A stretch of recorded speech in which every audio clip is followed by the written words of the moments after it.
focus and please avoid unnecessary movements. Di ba ka want to the CR or mabinaw na ta sa mensahe sa pulong sa Ginoo. And our speaker this morning is a pastor of Lumbang Missionary Bethel Missionary Baptist Church sa Dalagit.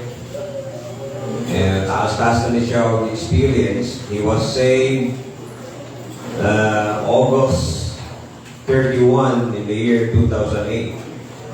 Taas-taas na siya kaagid, pero niluwas niya sa Ginoo. He's a sinner saved by God's grace. And then he undergo siya sa seminary training o graduate siya sa MBIS year 2012. Tama ba din? 2012. And then ordained siya sa gospel ministry at 2015. So, na-ordained siya another year. So, dugay-dugay na good, no? 10 years na. 15 na. So, he's been 10 years in the ministry. O, minyok na ni siya, ni Sister Angeli Ann Nicorion, niyang wife, o na siya yung ka po kabataan, usa ka babae, o usasab ka lalaki. Si Hanania, o si Gisrael. Okay, no? Salamat sa Ginoo. Ito ang speaker karon. Naganan to atensyon. Naman tayo mga bisita kaya hindi kayo kakuha sa Cebuano. Kaya kini siya kuwali. Pilit-pilit kini niya sa Cebuano. So if you can't understand Cebuano well, you have to ask your neighbor. Silingan niyo mong naglingkod. Punta na lang, translate na lang kaya pag na yung mga butang na kaya na niya sa So without any further ado, please prepare your hearts for the message of the Word of God. So we stand and let us welcome Pastor Romel de Corrigan.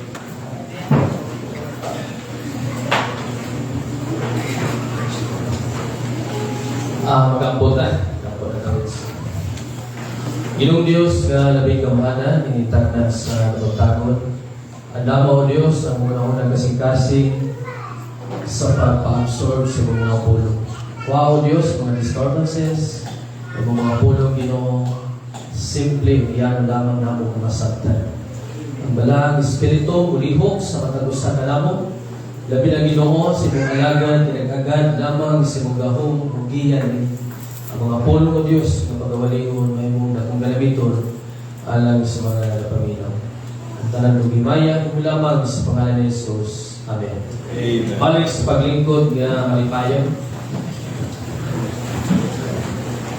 Okay, salamat no, Pastor Joel, sa invitation, especially sa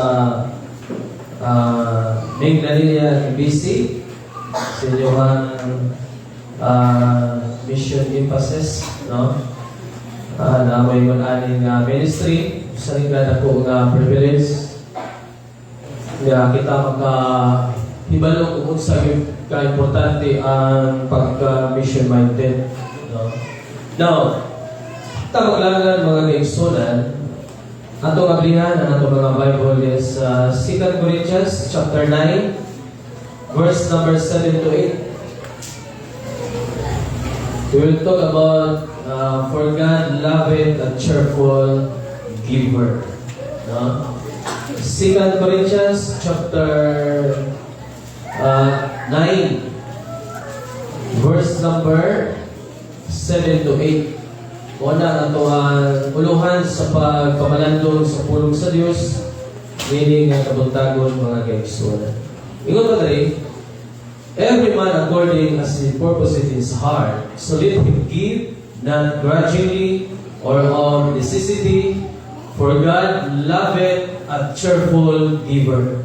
And God is able to make all grace abound toward you, that ye always having all sufficiency in all things be abound to every good work. Now, kung mag-iskud ka o mission, dili yun pwedeng na ibuwag ang vision o kung arin ka sa missionary na kinahanglan yun o financial. No? Sa mga pagsugod din sa lumbang Dalagan, na anay building. Ang problema ni Pastor Daniel, Pastor Dani Magasling, is wala sila building nga pwedeng matiguman. Sa kuha diha, bali may o sitwasyon. Sa kung pagsugod diha, nanay building. Okay? Church building mag-iksunan, pero wala sunod. Kinahanglan pagsudlan. So, ang game mo na ko, nag-house to house, pero tungkol sa mga history dihang nabita, sa mga nagdala, lisod kay mga iksunan. Pero by God's grace, nagalahutay, nagpadayon diya sa mga ministry. Now, for God loveth a cheerful giver. No? According to 2 Corinthians chapter 9, verse number 8. Mga kaigsunan, ang pangutana is, nganong nahigugma ang Diyos sa taong nga naghatag nga malipayon? No? Nganong mas nahigugma ang Diyos sa malipayon nga paghatag? Kaya ang paghatag, mga kaigsunan, no? Kaya ang malipayon nga paghatag nagagikan sa kasing-kasing. Kung ang kasing-kasing na gani mao'y source, mao'y tinugdan sa paghatag, dili nagka-anugunan, dili nagka-sayangan, no? Dili usik alang ganimo ang paghatag kung nagagikan sa kasing-kasing. Kung labaw sa tanan, dili magauna-una sa gidapon sa maong nga paghatag. Mo din nagisulti sa Dios mga kaigsunan nga ang Dios nagahigugma sa usa ka malipayon nga maghahatag. Now, what is G-I-V-I-N-G? Giving. What's something giving you? No? Kung mag-istud ka o giving sa Bible, adunay nagkadaiya ng paghatag mga kaigsunan. Pero atong focus, what is giving? No, okay, kung mag-istud ang mission, uspunago, na kinahanglan yung tao puhunan. No? Kinahanglan yung puhunan. Like for example, kung doon ay buksidor, di man pwedeng imulan ng pasakdan. Galing pa ka na mga buksidor mag-iksunan, kinahanglan yun ng insaktong training. Insaktong pagkaon. Di kayo daw gano'ng permi o bumba. Yung sumba ka na. Siya po'y malumpog dayon mag-iksunan. Kinahanglan yun siya o hatagan o pagtagan. No? Kinahanglan healthy ang atong missionary. Usa sa mga pa-healthy sa missionaries, number 1 is prayer. Spiritually. Pero, dili siya healthy physically kung pasagdan siya mga kaigsunan. Now, giving is God's command for blessings. Ang paghatag mga kaigsunan, mo din ang sugo sa Dios alang sa blessing. Gisugo ka sa Ginoo aron ka i-bless niya. No? In Old Testament, God set the blessing and the curse in Deuteronomy chapter 11, verse number 26 to 28. In verse 26, behold, I set before you this day a blessing and a curse. Verse 27, a blessing, if ye obey the commandments of the Lord your God, which I command you this day. And 28, and a curse, if ye will not obey the commandments of the Lord your God, but turn aside out of the way which I command you this day to go after other gods which ye have not known. In New Testament, mga kaigsunan, Jesus encouraged us to share, to give for blessings, mga kaigsunan. Wala na itunglo. No? Ang katawhan sa Diyos sa Old Testament, gisend na yunidaan, kung himo ka sa akong kabubuton, i-bless ka. Pero kung subago nimo ang akong sugo, matinunglo ka. Huwag pasabot. mura kahoy nga natanom diya sa disyerto, dili healthy. Nanggungis na ang lawas, pero wala muhatag og bunga mga kaigsunan. Kung doon ay mupasilong nimo diya sa kahoy sa disyerto, dili ka makahatag og insaktong landon aron mabugnawan ang mupasilong. Pero ang tao mga kaigsunan nga ni-obey sa commandment sa Ginoo, sama siya sa kahoy nga natanom diha daplin sa sapa. Labong kay mga kaigsunan kung naghahatag kung presko mabunga. Kung doon ay mo pasilong, pagkaingon, ay salamat Ginoo sa mga kahoy, nakahatag na natin relax. Diba? So, blessing, giving is God's command for blessings. No? Luke chapter 6 verse number 38, give and it shall be given unto you. Good measure, dili bad measure, insakto or maayo nga pagkasukod, dinasok o tinantan. Sa Mindanao mag-igsunan, mag-harvest minito og mais. Kanang bitong dinasok o kasabot isod yung tanang bakante. Diha sa sako kinahanglan ma-occupy. Yang itantan mo kasabot alsahon pa yun para madasok yun siya pagay. One blessing sa Ginoo mag-igsunan once nga mutuman ta sa iyang sugo sa paghatag. No? I-bless yung kapagay. And then Acts 20:35, common kayo ang mga verse. It is more blessed to give than to receive. Okay?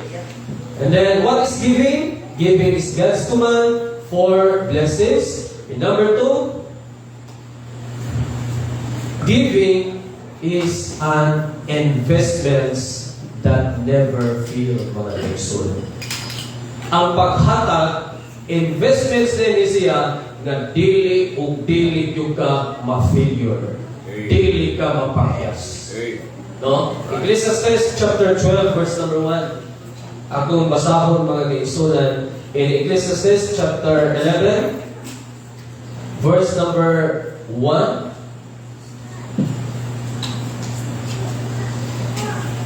Ingon rin, iisa ang imong tinapay nganha sa katubigan.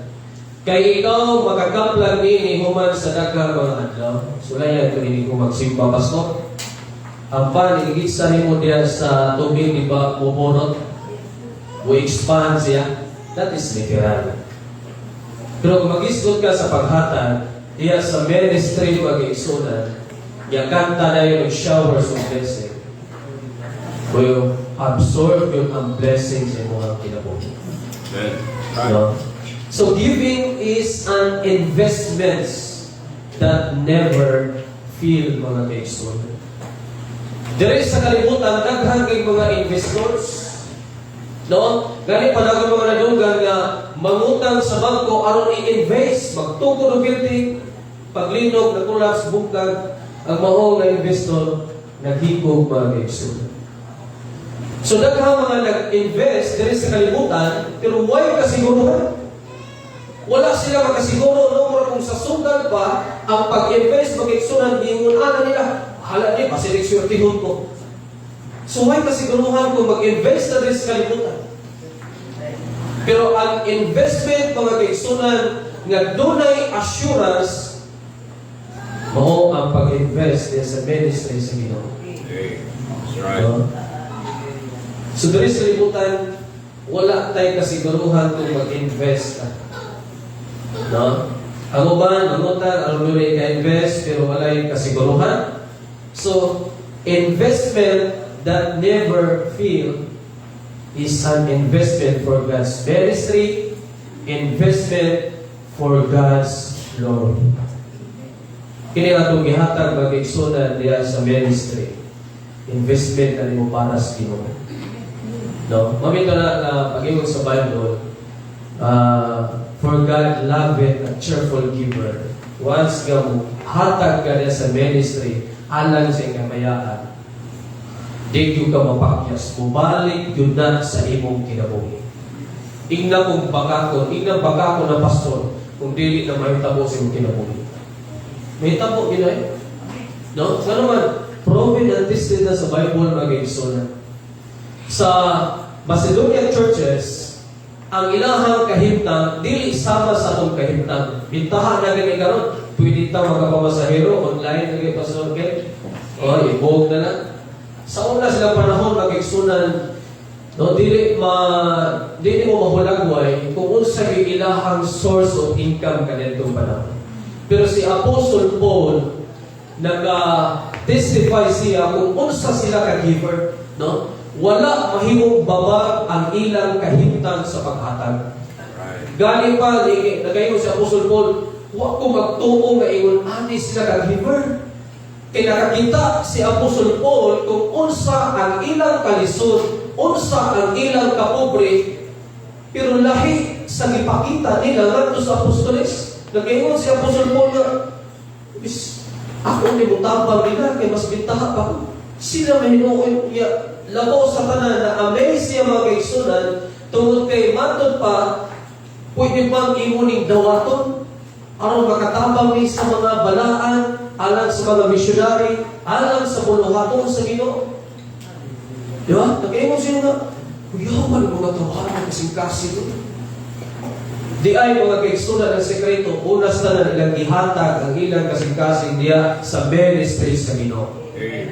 Kaya kung atong ihatag ang atong kaugalingon, isurrender nato ang atong kinabuhi, ipagamit nato sa ministry sa Ginoo mga kaigsunan, dili lisod ang pagtabang sa ministry. Dili sakit sa lugar. Ako magulangan yan ang buwag ipondo. Pero man, unas na na kung kaugalingon, imo nang ihatag nato sa Ginoo. Kung kining marka na itong word nga bahala, dili ba sa tanang panahon sayop na siya. Sa unang panahon, suwa po ko sa Ginoo. No? Niabot yung sa punto sa una-una na nahimo ng marka bahala ang akong kinabuhi. Way Ginoo. No? Naas bugoy-bugoy, naas bisyo. Bahala na niya. Sudlan na ni trabaho ka. O kung mamatay.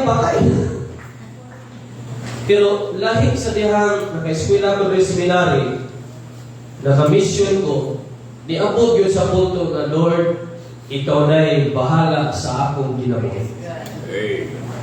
Ikaw na'y bahala sa imong ministry. Dili ko ni ministry.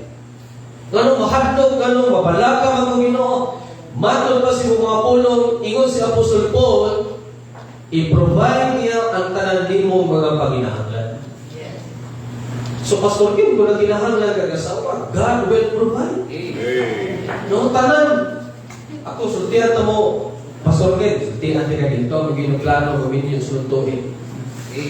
Naminyo ko ni decision ko, Lord, naminyo ninyo ko Ginoo. Kaya walitaw ko nagsugod na sa pa. Lahit yun ay basta walitaw ka mga mission. Lahit yun. Ingon sila, yahay, ay mga disadvantage, na may mga advantages. Pero mas bitaha kung minyo ka. Okay? Kaya kung buhila ka, maduha naman mo. Na naman mo unod. Hila, no? Kaya kung buhila ka, doon din kayo. Kung ikaw rausa, ikaw rausa. Pero kung duha mo, marag medyo aligre, mag-eksunan, magpinahadiran na mo sa luha. Kami ninyo, pag-desisyon ako, mag-minyo ko, ako kwarta 3,000 na yun. O, 3,000. Minyo na ko. Ato ko sa Buanga, Cebu, kaya kaya dito mo na ko asawa. Walay reveal dito, puro imay-ilit. Pag-ato na ko mag-eksunan, nanghin ko siya ang ginikanan. Uy, mura mag-alangangin kayo. Imbes, mananghin ko mag-minyo, nagpahilang lang ko mag-uyag, Oo. Hindi yun, pakyas ko niya ko mag-arina. Balik ko. Trabaho kay Ginoo mag-eksunan. Nagtatabang mong praise o mag-eksunan, mga butog sa kailan ako. Iampo ninyo ako mahabol na kasal. By faith. Ito sa naging kwarta. Ang uban mo, gasto tag 150 to 100K sa pagpanutang silang maabot na kami yun. Ako, trade care ng mga eksunan. Kaya nagpaluyo ni billionaire. Hindi, mabutang ang kamang ang Diyos mga eksunan. Pero sabi ninyo, may gasto yung mga almost 80,000 ang mga kasal. Pero akong puhunan, is faith, mga kaigsunan. Diba? Karon na limido ka kung anak. Ipahimutan, i-plaster yun sa Ginoo na sa tanan. Huwag imong kasing-kasing, isurrender na ninyo niya sa Ginoo. At nagkabalog kami na, dito sa mga member, pastor, dito na ko. O sa kasako ako. Mati ko man na. Labi na karoon na yung Gcash. Sa una, ipadapag yung sa Palawan, magkaiksunan.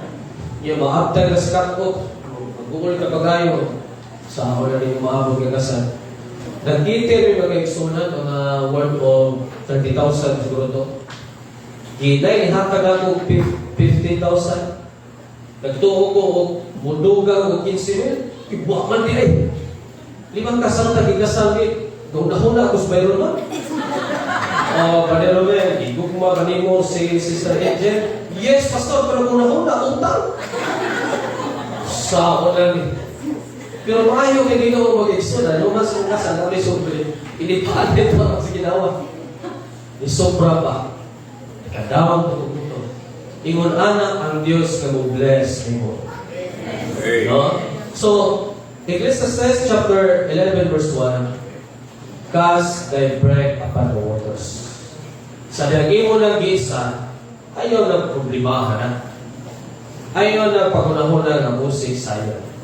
No? So, giving is an investment that never fail, mga kaigsunan. Dili o dili yung ka pakyason sa Diyos. Hatag lang, share lang, no? Ayaw pagunahuna nga magkamuhaan ka, una-una nga mas madungagan pag hinuon ka. No? So, investment for God's ministry, investment for God's glory. And then what is giving? Giving is vain without love. Ang paghatag mga kaigsunan, kung walay gugma, mahimo gani siya kawa. Kay gusto sa Ginoo, once nga muhatag ta, nagagigan yun sa atong kasing-kasing nga dunay gugma. Di ba? 2 Corinthians chapter 9, verse number 6 to 7. Atong gibasa mag-igsunan kaniya. No? Every man according as his purpose in his heart. No? Gikan, sumala yun sa iyang kasing-kasing. Sumala sa iyang gugma. So, ang paghatag na kinahanglan yun kinagagigan sa gugma. Practice sa mga kaigsunan. Sa unang panahon, suwayo ko, honestly. No? Sa una sa unbeliever ba ta, magdepende man ta sa itong emosyon kung muhatag ta. Inigabot sa Disyembre, lamig, hatag mo kaigsunan na. Lamig yung kayo muhatag mo kanang sa Disyembre. Ma-feel yun mo nga ang paghatag o ang pagdawat. Pero nag-abot gani sa mahal na adlaw, bukat mo kayo mag-kaigsunan. Tungod kay usahay, kung nahimong kanunay, ang atong paghatag, nahimo ng gibasihan pinaagis pagbati. Mas namin ihatag mo ko ng minat pa. 1,000. Ayaw pag-base sa iyong emosyon sa panahon ng muhatag ka. Apan pag-base kung sa imong gugma ngadto sa bulaton sa Ginoo. Pasihi kung unsa ang Dios nga panalangin kanimo. Ayaw pag-base sa iyong emosyon. Kaya once mo base na gani ka sa iyong emosyon, ma-failure yung ganyan napita. No, tanan nga parate sa atong kinabuhi kung mag-base na ta sa atong emosyon, dili yung gamay mong successful. Sa relasyon, kung mag-base ka sa iyong emosyon, mas ganahan yung kuha niya kay baw, kay pilok. Mas ganahan yung kuha niya kay tall, dark, and handsome. Dili ba sa tanang panahon ganahan ka kay hapan, wala kay gugma.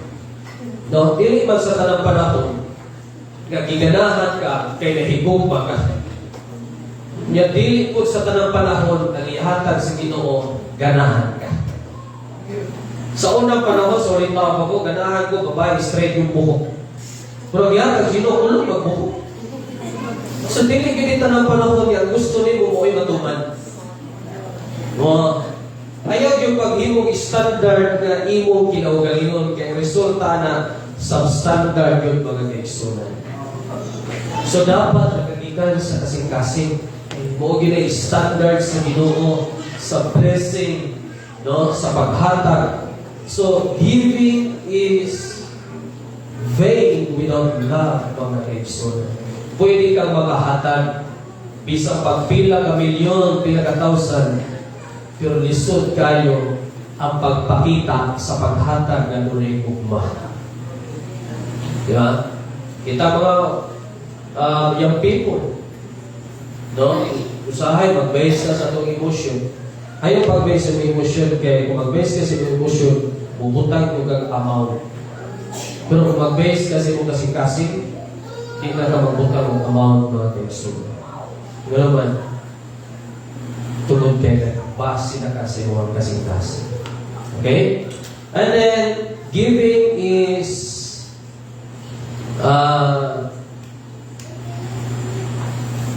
giving is an instant or immediate blessing. Ang paghatag di ay mo rin na an instant or diha-diha nga panalangin. Sa diyang ihatag abot pasabot, na may blessing. No? Di pa ka makahatag kung wala kay imuha.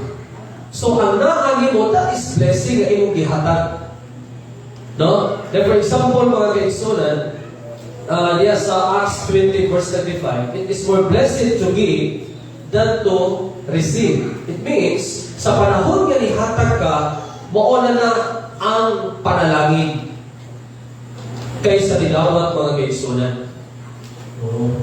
So, ang paghatag, mauna na ang panalangin. So, kung ihatag ka, that is instant blessing sa iyong kinabuhi.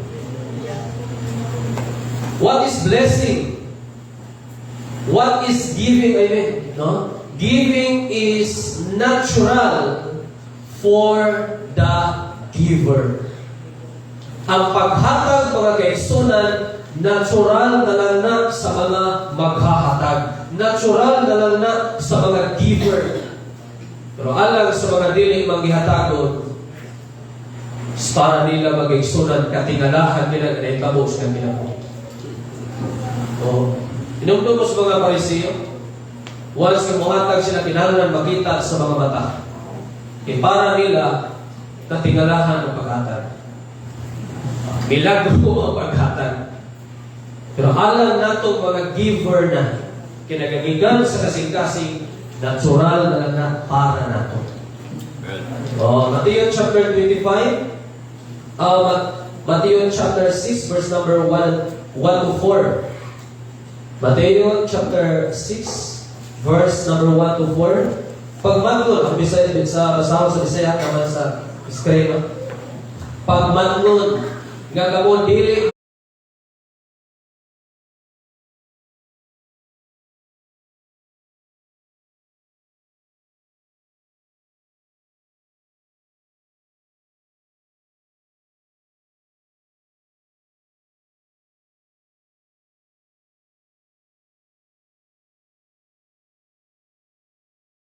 maghimo sa inyong mga hatag, paghatag atubangan sa mga tao, aron makita nila, tingali unya o gamo walay ganti sa inyong amahan nga nasa langit.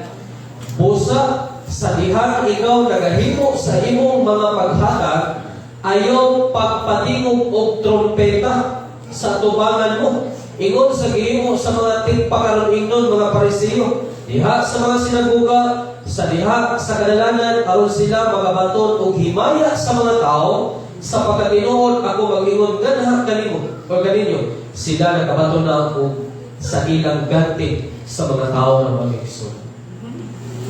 So, giving is natural for the giver.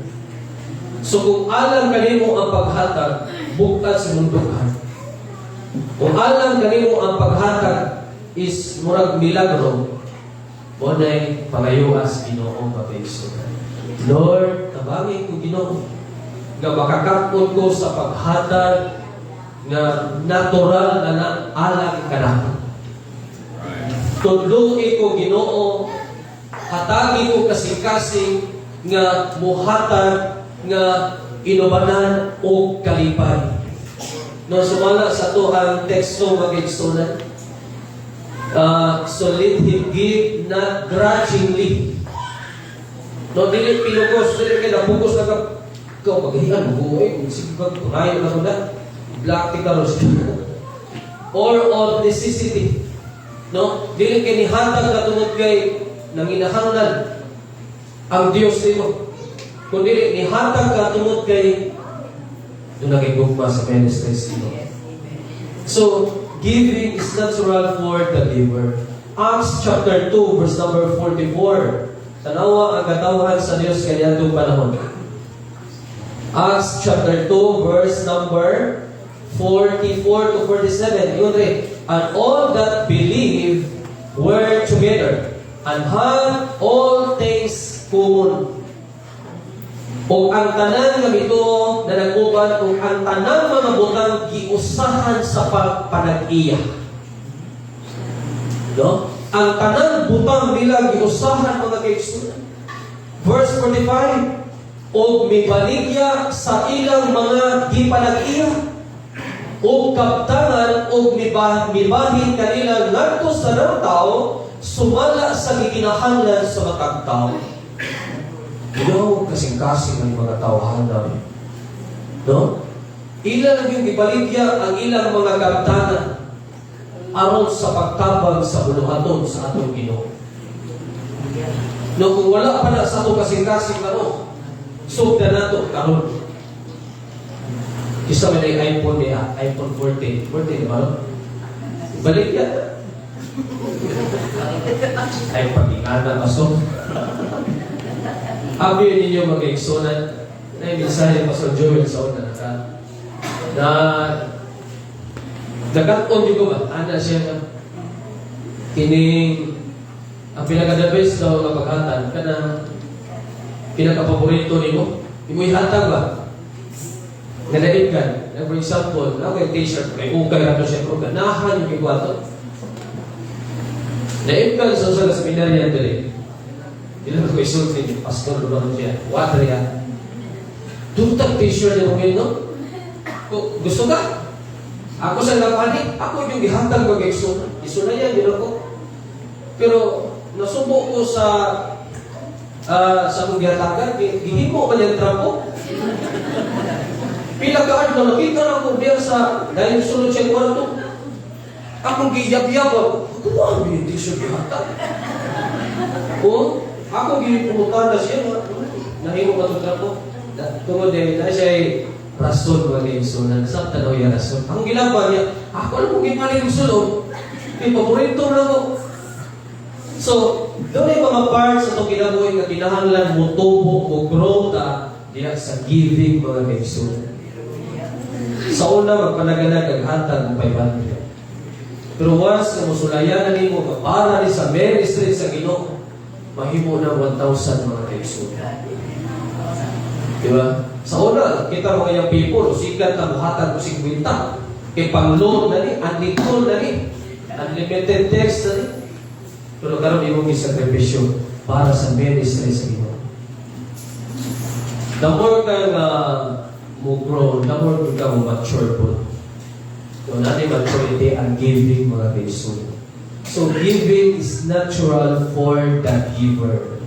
Okay? Tanawa na itabo nila, ilang ipamaligya ang ilahang mga kantangan, kung mibahin kanilang ngantos na ng tao, sumala sa giginahanglan sa mga tao. Verse 46, kung sila na nagapadayon sa adlaw-adlaw na nagakauyo niya sa templo, kung sa pagbigas ng mga tinapay sa balay o balay, bigawon sila pagkaon uban sa kalipay o pagkausa sa kasing-kasing.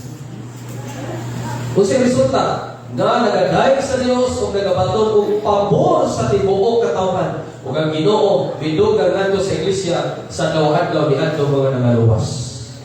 Diha sa iglesia, the more na mubobo, mo-bless ang Ginoo diha sa church kung mapakita ni nato nga kasing-kasing sa paghatag mga kaigsunan. Okay? Katapusan, what is giving? Giving is, or when you give, it means you are a good steward. Naging pasayas din siya sa pagkamaayong piniyalan. Dili ka maayong piniyalan, hindi ka muhatag. No? Inumdum itong parable sa itong talents bitaw sa Matthew chapter 25, 14 to 18. Tulong ka tao ang yatagan ng talents. Ang usa. No? Usa na to. Ang usa, 5. Ang usa, gitagaan ng 10. Ang gatong gitagaan ng 10 talents, iyahang gi-invest. And then, ni tubo mo 10 talents usap. Ang 5, iyang gi-invest na dumagan ng 5. Pero ang usa, nga gitagaan ng usa ka talent, ang iyang gihimo, iyang gitaguan o gilubong, wala niyang gi-invest, mga kaibigan. Sa atong mga kinabuhi karon, pila man ka talents, treasure, nga gibubo sa sudanan sa imong kinabuhi karon. Di ba? So, the more ka lumahatag, the more you can invest diyan sa ministry. No? Daghan ang i-testify, bisan gani ang mga apostoles, mga kaigsunan, sa ilang pagpanlakaw sa gospel, nagsangyaw sila. Ingon si Christ, ako pagdala kong sudanan bunting. Ni sinina, ay mo pagdala kong luggage. Kaya ako rin provide sa inyong mga Panginoon. Di ba?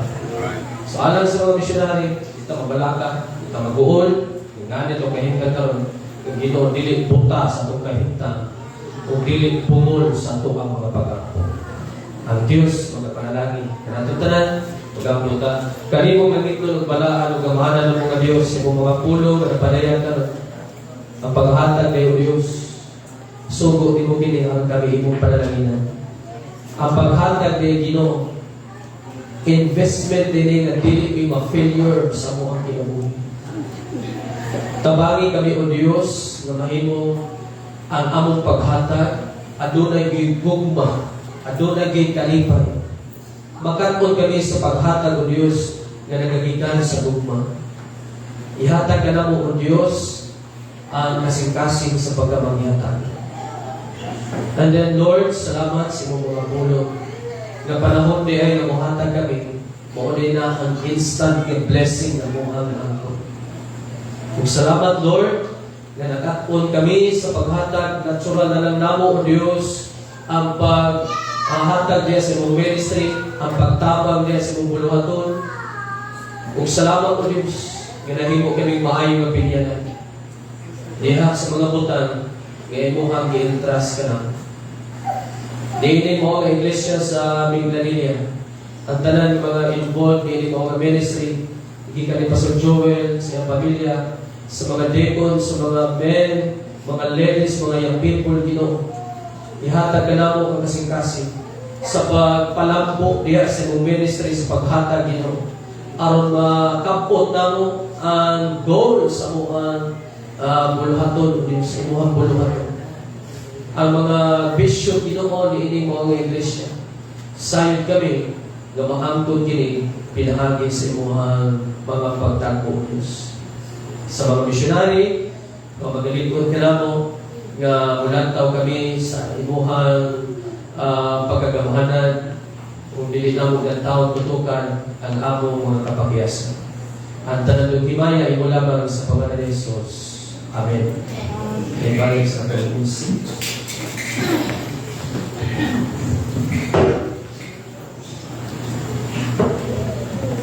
Salamat sa mensahe, Pastor Mel Corion, gikan sa Bethel Missionary Baptist Church, may talaga. Isa may gusto madato? Gusto mo madato? Amen. There's a question how to get more money from God. Somebody asked me how to get more money from God, Pastor. If God is rich, how to get more money from Him? Did you consider there are two seas in the Bible: the Red Sea, the Sea of Galilee, and the Dead Sea. You know why it's called a Dead Sea? Ikaw ka nga nang itawag siya Dead Sea? So tanawin mo ang Dead Sea, na yung mga tubig na kapasunod. It means that the Dead Sea receive, always say receive. Pero wala siya outlet. Wala yung nagagawas.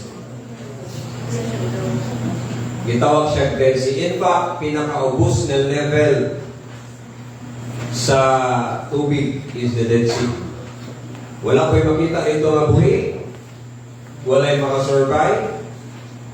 Gitawagan niya siya of Dead Sea. Na-receive siya, pero wala siya kahatag. The Sea of Galilee is lahi. Makita niyo mo nga ang Sea of Galilee, daghan siya of outlet. Daghan siya ginasuportahan. Usahay din niyo makita ang nagasulod sa iya. Pero underneath sa Sea of Galilee, daghan kayong mga fountains, kinasa ilalong, dili niyo makita ang blessing. Pero dili siya mahuwas. You know why? Tungod kay kahatag siya, kasupply siya sa mga nagkinahanglan ng tubig. Now, how to get more money from God? When the Bible says it's blessed to give than to receive, it means na mas daghan yun ang naghatag kaysa nagdawat. Mas blessed yun ang naghatag kaysa nagadawat. I'm not saying na ang nagdawat wala siyang blessing, pero more blessed ang naghatag.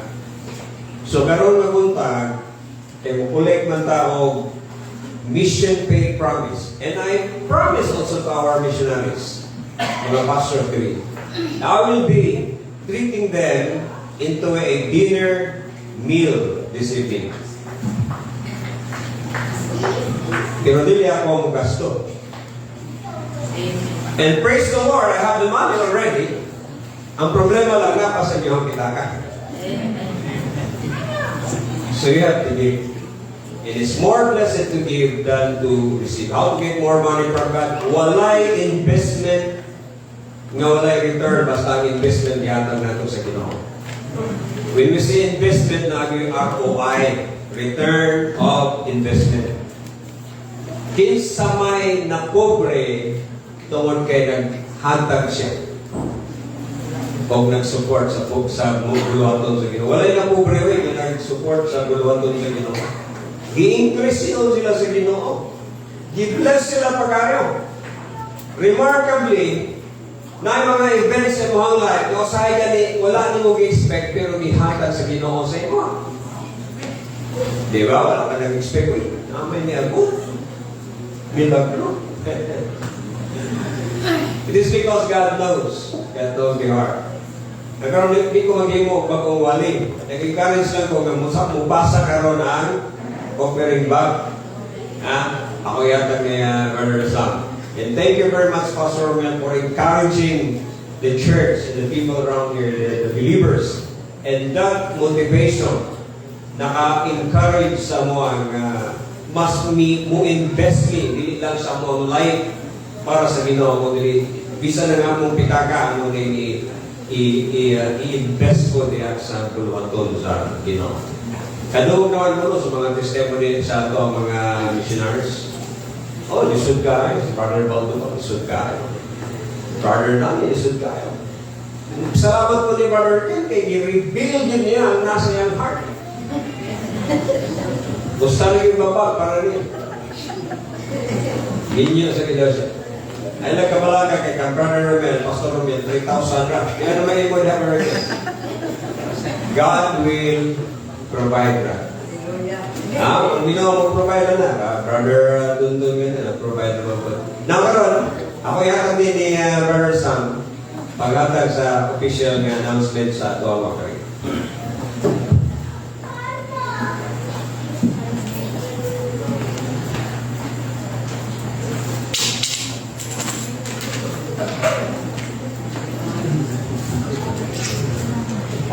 Before tamo kanta sa itong closing hymn, Amen. I remind everybody na this afternoon at 2 o'clock natay lecture about mission.